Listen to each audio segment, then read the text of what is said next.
1000।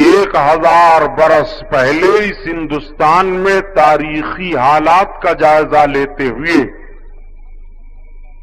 اپنے بزرگوں کے ماحول کو بھی دیکھتے ہوئے آپ اندازہ لگائیں. سرکار غازی پاک رضی اللہ تعالیٰ عنہ کے ماموں حضرت محمود غزنوی رضی اللہ تعالیٰ عنہ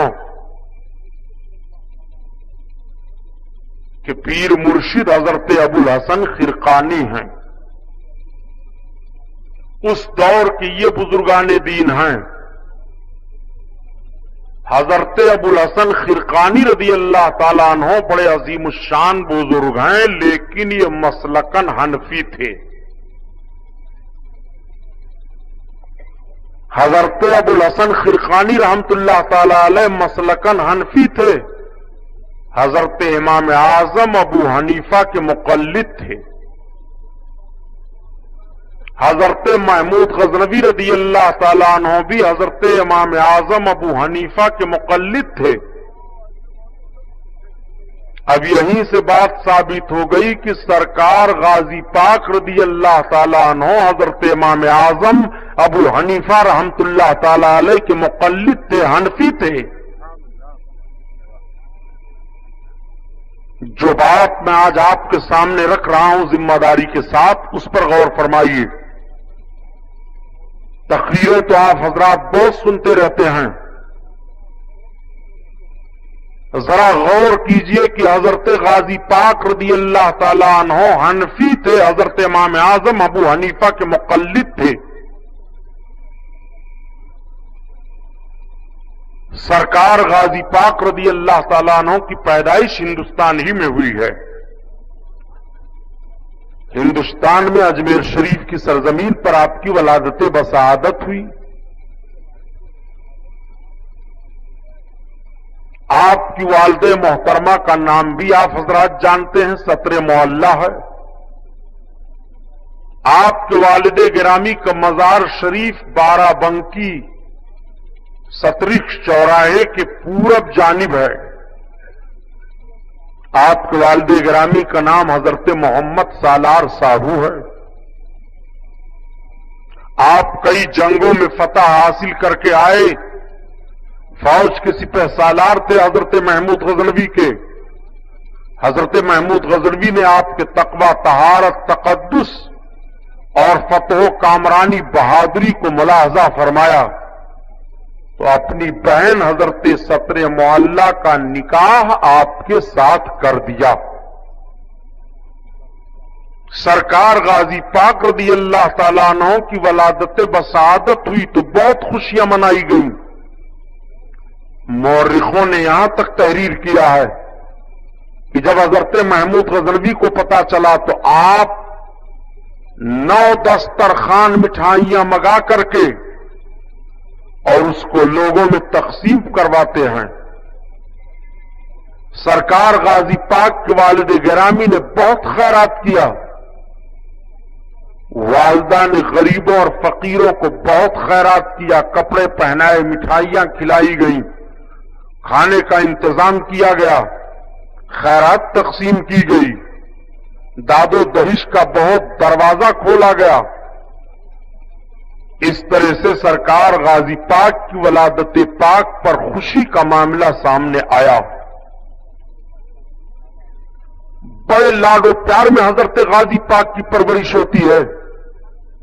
سرکار غازی پاک ایسی منزل میں آئے کہ زمین پر چل رہے ہیں. زبان بڑی صاف ستھری ہے. اتالیق مقرر کر دیے جاتے ہیں، اساتذہ متعین کر دیے گئے تاکہ علم دین آپ کو دیا جائے. 7 برس کی عمر شریف ہوتے ہوتے سرکار غازی پاک علم دین بھی حاصل کر لیتے ہیں اور اس کے ساتھ ساتھ فن سپاہگری آپ حاصل کرنا شروع کر دیتے ہیں. فن سپاہگری میں جیسے گھوڑے پر تیز رفتار میں گھوڑا ہو، دوڑ کر کے چڑھنا، گھوڑے پر چڑھ کر کے دشمن کے مقابلے میں تلوار کیسے چلائی جاتی ہے یہ ہنر، تیر کیسے مارا جاتا ہے یہ ہنر، ہاتھ میں ڈھال لے کر کے دشمن کے تیر کو کیسے روکا جاتا ہے یہ ہنر،